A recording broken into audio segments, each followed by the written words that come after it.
प्यारे बच्चों, नमस्कार। आज की ऑनलाइन क्लास में आपका स्वागत है। प्यारे बच्चों, हम नेस एग्ज़ाम की तैयारी कर रहे थे और आज हम नेस एग्ज़ाम की तैयारी के लिए कंपिटेंसी बेस्ड कुछ महत्वपूर्ण एमसीक्यू करने वाले हैं। कुछ अलग तरह के प्रश्न हम करने वाले हैं, जैसे खालिस्तान हो गया। तो प्यारे बच्चों, जो बच्चे चैनल को देख रहे हैं, जिन बच्चों ने अभी तक चैनल को सब्सक्राइब नहीं किया वो सब्सक्राइब कर लें, लाइक कर दें और शेयर कर दें। तो शुरू करते हैं हम आज की क्लास। तो पहली जो कंपिटेंसी है प्यारे बच्चों, वो है दक्षता विद्युत धारा और उसके प्रभाव रासायनिक। तो पहला जो प्रश्न है उसमें आपको खालिस्तान भरना है। विद्युत द्वारा किसी पदार्थ पर किसी वांछित धातु की परत निक्षेपित करने की प्रक्रिया को क्या कहते हैं? तो प्यारे बच्चों, विद्युत द्वारा किसी पदार्थ पर किसी वांछित धातु की परत निक्षेपित करने की जो प्रक्रिया को हम कहते हैं वो कहते हैं विद्युत लेपन। तो इसमें क्या आएगा? यहाँ पर इसमें आएगा विद्युत लेपन। ठीक है, तो पहले प्रश्न के अंदर खालिस्तान में आएगा विद्युत लेपन।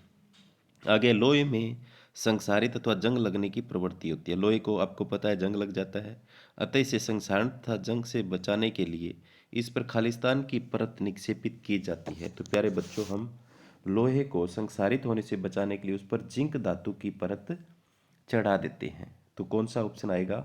ऑप्शन नंबर ए यहाँ पर बिल्कुल सही है। ठीक है, अब आगे चलते हैं। अगली जो दक्षता हमारी है वो है ध्वनि का उत्पन्न होना तथा संचरण होना। तो प्यारे बच्चों, ध्वनि कैसे उत्पन्न होती है? कोई भी अगर कंपायमान वस्तु है वो ध्वनि पैदा करती है।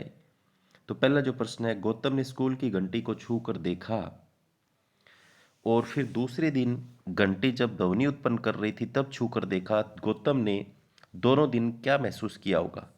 पहले दिन घंटी में ध्वनि के बिना कंपन नहीं था, दूसरे दिन घंटे में ध्वनि के साथ कंपन भी थी।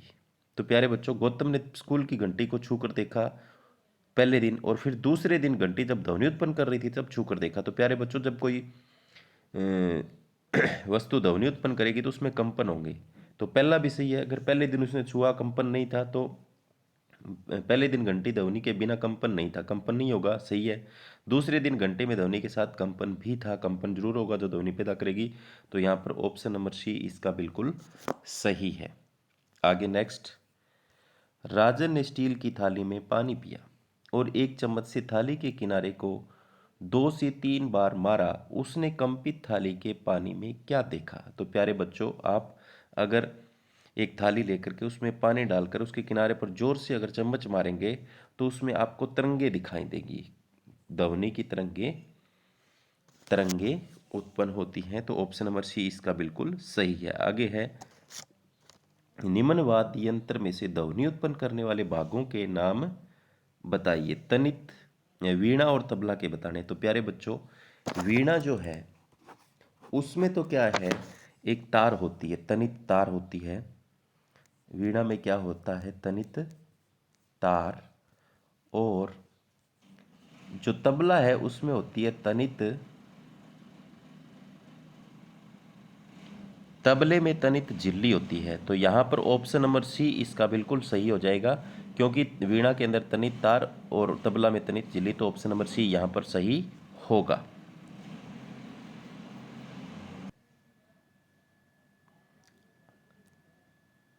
आगे, मानव में ध्वनि किसके द्वारा उत्पन्न होती है? फेफड़ों के कारण, वायु के कारण, वाक् यंत्र अथवा कंठ के कारण, उपरोक्त सभी। तो प्यारे बच्चों, मानव के अंदर वाक् यंत्र अथवा कंठ के कारण ध्वनि पैदा होती है। तो ऑप्शन नंबर सी इसका बिल्कुल सही है। आगे चलते हैं, पुरुषों, महिलाओं तथा बच्चों की वाक ध्वनियाँ भिन्न भिन्न क्यों होती है? तो प्यारे बच्चों, पुरुषों और महिलाओं का जो वाक तंतु होते हैं उसकी लंबाई में भिन्नता होती है। तो यहाँ पर ऑप्शन आपको ऐसा कौन सा नज़र आ रहा है? ऑप्शन नंबर डी नज़र आ रहा है। तो यहाँ पर कौन सा आएगा? वाक तंतु की लंबाई के कारण में भिन्नता होती है। आगे है, ध्वनि संचरण के लिए क्या आवश्यक है? तो प्यारे बच्चों, ध्वनि अगर एक स्थान से दूसरे स्थान तक पहुँचती है तो उसको माध्यम चाहिए। माध्यम ठोस हो सकता है, द्रव हो सकता है और गैस हो सकती है। निर्वात जब होगा तो ध्वनि एक स्थान से दूसरे स्थान तक नहीं जाएगी। जैसे अगर हम चंद्रमा पर जोर जोर से भी घंटी बजाएं तो हमें सुनाई नहीं देगी, क्योंकि वहाँ पर क्या है, निर्वात है। तो यहाँ पर क्या आएगा, ध्वनि संचरण के लिए क्या आवश्यक है, ऑप्शन नंबर बी, माध्यम की आवश्यकता है। आगे है नेक्स्ट, हमारे कान में जब ध्वनि प्रवेश करती है तो एक नलिका से गुजरती है जिसके सिरे पर पतली झिल्ली तनित झिल्ली से कर्णपटय कहते हैं। कर्णपटय कंपित किसके कारण होता है, वायु के कारण, निर्वात के कारण, ध्वनि के कंपन के कारण। तो प्यारे बच्चों, कर्णपटय जो है, जो हमारे कान में ध्वनि के कंपन प्रवेश करते हैं उसके कारण से कंपन करता है। तो ऑप्शन नंबर सी इसका बिल्कुल यहाँ पर सही है। आगे चलते हैं, ध्वनियाँ भिन्न भिन्न किस कारण होती है। ध्वनियाँ जो होती है वो भिन्न भिन्न किस कारण होती है, आयाम, आवर्ती, कंपन, आयाम और आवर्ती। तो प्यारे बच्चों, ध्वनियाँ जो भिन्न भिन्न होती है वो आयाम के कारण और आवर्ती दोनों के कारण होती है। तो ऑप्शन नंबर डी इसका बिल्कुल सही है। आगे, अश्रव्य ध्वनि क्या है।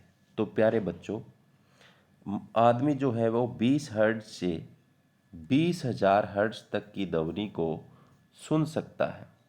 ठीक है, तो 20 से कम वाली जो होती है वो तो अश्रव्य ध्वनि होती है। कौन सी ध्वनि होती है, अश्रव्य। और 20,000 से ऊपर वाली प्राश्रव्य ध्वनि होती है। तो आप समझ गए होंगे क्या पूछा गया है, अश्रव्य ध्वनि पूछा गया है। तो 20 हर्ट्ज से कम आवृत्ति की ध्वनि, तो ऑप्शन नंबर कौन सा हो जाएगा, ए सही हो जाएगा। अश्रव्य ध्वनि कौन सी होती है, 20 से कम वाली होती है। ठीक है, तो आगे चलते हैं नेक्स्ट। आगे है जानता रेशे। जंतुओं से जो रेशे प्राप्त होते हैं वो जानता रेशे कहलाते हैं। ऊन प्रदान करने वाले जंतुओं के शरीर बालों से क्यों ढके होते हैं और बालों की मोटी परत क्यों होती है, क्योंकि बालों के बीच अधिक मात्रा में वायु आसानी से भर जाती है। बिल्कुल सही है। वायु की ऊष्मा की कुचालक है, ऊष्मा की सुचालक है, ये गलत है। बाल जंतुओं को गर्म रखते हैं, ये सही है। तो ऑप्शन नंबर डी इसका सही हो जाएगा। ए और सी दोनों सही है। तो प्यारे बच्चों, आगे है, रेशों को ऊन में परिवर्तित करने के प्रक्रम में आपको खाली जगह दी हुई को भरना है। ऊन की कटाई करते हैं सबसे पहले, उसके बाद में क्या किया जाता है, उसके बाद में अभिमार्जन, उसके बाद में करते हैं अभिमार्जन। तो इसमें क्या आएगा, अभिमार्जन आएगा पहले खालिस्तान में इसमें। इसके बाद में दूसरे में छंटाई दे रखा है, परिबर की कटाई। फिर आता है रंगाई, क्या आता है, रंगाई। और रंगाई के बाद में आता है रिलिंग। तो ऑप्शन नंबर आपको कौन सा नजर आ रहा है, सी ऑप्शन ऐसा नजर आ रहा है।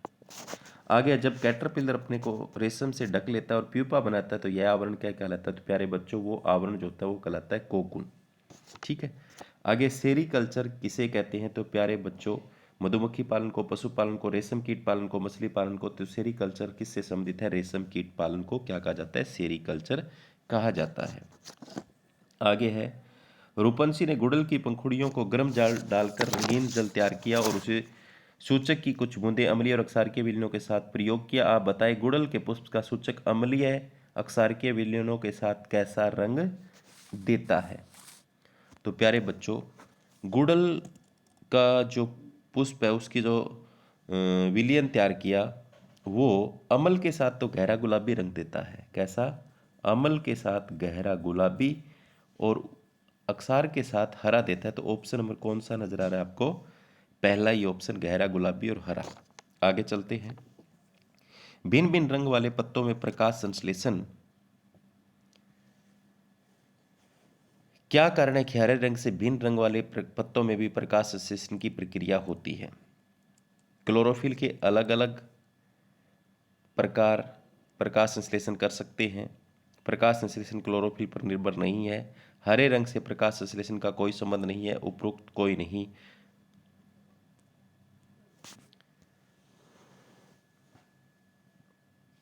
तो यहाँ पर ऑप्शन नंबर ए, क्लोरोफिल के अलग अलग प्रकार प्रकाश संश्लेषण कर सकते हैं। यानी प्रकाश संश्लेषण के लिए क्या आवश्यक है, क्लोरोफिल आवश्यक है। आगे, मिट्टी के प्रकार का फसल उत्पादन से संबंध, कपास के लिए कौन सी मिट्टी अधिक उपयुक्त मानी जाती है। तो प्यारे बच्चों, कपास के लिए बलुई दोमट अथवा दोमट मृदा अच्छी मानी जाती है। तो ऑप्शन नंबर सी इसका बिल्कुल सही है। आगे है, गेहूं और चने की फसल की खेती के लिए खालिस्तान मृदा सबसे उपयुक्त है। तो गेहूं और चने की फसल के लिए मृणमय मृदा जो है वो सबसे उपयुक्त है। तो आगे जो है दक्षता मनुष्यों और जंतुओं में प्रजनन वाले चैप्टर से नीचे दिए गए चित्र का निरीक्षण कीजिए। तो प्यारे बच्चों, पहला जो है उसमें शिशु जो है उसमें एक्स है और दूसरे में एक्स और वाई है, इसमें एक्स एक्स है। तो आपको पता है एक्स एक्स किस में होता है और एक्स वाई किस में होता है, तो ये नर में होता है और ये मादा में होता है। तो शिशु फर्स्ट में एक्स एक्स है, तो पहले वाले में क्या आएगा, पहले वाले में आएगा शिशु फर्स्ट मादा और शिशु सेकंड क्या होगा, नर। तो यहाँ पर कौन से में दिया हुआ है, शिशु फर्स्ट जो होगा वो तो है मादा और शिशु सेकंड नर होगा, तो यहाँ पर सेकंड होना चाहिए, साथ में सी ऑप्शन, इसको सही करेंगे हम। आगे दिया गए चित्र कौन सा जनन दर्शाता है, तो ये आपके कल सेट ये जो है इसमें अमीबा है, अमीबा में विखंडन हो रहा है, द्विविखंडन हो रहा है, अमीबा है, तो वो किस में आता है, वो आता है अलैंगिक जनन में। आगे दिया गया चित्र कौन सा प्रक्रम दिखाता है, तो प्यारे बच्चों यहाँ पर देखो ये जो है निषेचन को दर्शाता है। किसको दर्शाता है, निषेचन को। आपने जनन वाले चैप्टर में देखा होगा, ये चित्र दिया हुआ है, शुक्राणु इस पर इस शुक्राणु आकर के इसके ऊपर चिपक रहे हैं, तो शुक्राणु और अंडाणु का मिलन क्या कहलाता है, निषेचन कहलाता है। निषेचन जिसमें नर और मादा युग्मकों का संलयन मादा के शरीर से बाहर होता है। तो प्यारे बच्चों, जिसमें नर और मादा का जो संलयन है वो शरीर से बाहर होता है, वो बाह्य निषेचन कहलाता है। तो ऑप्शन नंबर ए यहाँ पर सही हो जाएगा, और अंदर होगा तो आंतरिक निषेचन कहलाएगा। आगे है दक्षता जल। आप जल बचाने के लिए किस प्रकार से उपयोग करेंगे, नहाने के लिए शावर की जगह बाल्टी का उपयोग करेंगे, बिल्कुल। टपकते हुए नल को सही करवाना, बिल्कुल सही है। जल की कम मात्रा में ही सही उपयोग करना, तो ये भी सही है। तो उपरोक्त सभी सही हो जाएंगे। गर्मी में हमें पानी की मात्रा अधिक क्यों लेनी चाहिए, बाहर का बढ़ते हुए तापमान से अपने शरीर को ठंडा रखने के लिए, बिल्कुल सही है। ज़्यादा पसीना आने के कारण, तो दोनों ही सही है, ए और बी यहाँ पर बिल्कुल सही है। चल चक्र के चित्र में कौन सी क्रियाएं हो रही है, तो आपको इनको देख करके बताना है।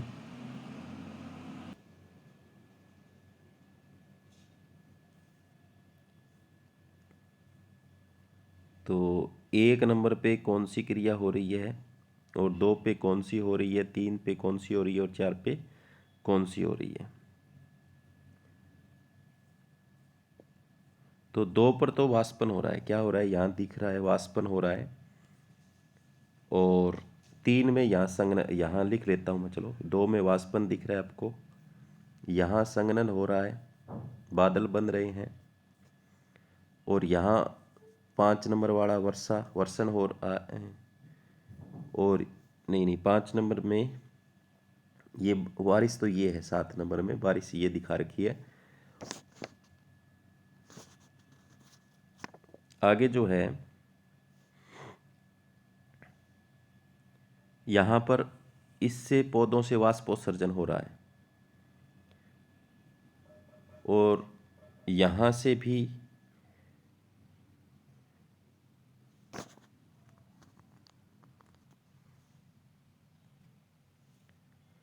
तो प्यारे बच्चों यहाँ पर वाष्पन हो रहा है, यहाँ वर्षा हो रही है, ये बादल हैं, बादलों से यहाँ संघनन हो रहा है, और यहाँ वाष्पन हो रहा है, और यहाँ वाष्पोत्सर्जन हो रहा है पौधों से। तो इस तरीके से आप इसके सभी भागों के नाम लिख सकते हो, कहाँ वाष्पन कहाँ संघनन, और चित्र को देख कर अगर इस तरीके से आपको प्रश्न पूछा जाए तो। आगे चलते हैं। पानी में अगर बर्फ़ डालो तो बर्फ़ क्यों तैरने लगती है, तो प्यारे बच्चों पानी का घनत्व कम हो, अगर जो चीज़ हम उसमें डाल रहे हैं उसका घनत्व ज़्यादा हो तो डूब जाएगी, अगर उसका घनत्व कम है तो वो तैरेगी। तो यहाँ पर बर्फ़ का घनत्व पानी से के बराबर है, बर्फ़ का घनत्व पानी से अधिक है, बर्फ़ का घनत्व पानी से कम, तो ऑप्शन नंबर सी इसका सही है, जब वो तैरेगी। विश्व जल दिवस कब मनाया जाता है, तो प्यारे बच्चों विश्व जल दिवस जो मनाया जाता है वो 22 मार्च को बनाया जाता है, याद रखेंगे आप। निम्न में सही उत्तर चुनिए। जल चक्र असंतुलित होने से क्या प्रभाव पड़ेगा, अगर जल चक्र असंतुलित होगा तो बाढ़ एवं सूखे की संभावनाएं बढ़ जाएंगी। पौधों के न रहने से पृथ्वी पर ऑक्सीजन पर्याप्त भोजन और वर्षा नहीं होगी। पौधे हरे भरे नहीं रहेंगे। उपरोक्त सभी ऑप्शन इसके सही हैं। आगे है दक्षता मृदा उपचार। रानी के दादाजी किसान हैं, उनके खेत में रासायनिक उर्वरकों का बहुत उपयोग किया, जिस कारण मृदा अम्लीय हो गई। अगर मृदा अम्लीय है तो उन्हें क्या करना चाहिए? तो प्यारे बच्चों, मृदा अगर अम्लीय हो जाती है तो उसके उपचार के लिए हम बिना बुझा हुआ चूना डालते हैं और बुझा हुआ चूना भी डालते हैं। तो मृदा को बिना बुझा चूना और बुझा हुआ चूना से उपचारित करना चाहिए। कैल्शियम ऑक्साइड से उपचारित करना चाहिए, कैल्शियम हाइड्रोक्साइड से उपचारित करना चाहिए। तो ये भी बिना बुझा चूना है, ये बुझा हुआ चूना है, तो इसमें दोनों दे रखे हैं, तो ऑप्शन तो सभी सही हैं। उपरोक्त सभी यहाँ पर सही होगा। आगे चलते हैं नेक्स्ट। दक्षता सेलों का विभिन्न उपकरणों में संयोजन। तो यहाँ पर क्या है, ये देखो स्विच जो है वो खुला दिखा रखा है, तो प्रीपथ के बारे में बताना है कैसा है, तो खुला प्रीपथ है। अगर ये बंद होता स्विच तो बंद प्रीपथ होता। आगे निम्न में चित्र ए बी सी का सही क्रम लिखिए। तो प्यारे बच्चों, इस चित्र में ये ए है, ये बी है और ये सी है। तो ए बल्ब है, ए क्या है? बल्ब है। और बी क्या है? कुंजी है।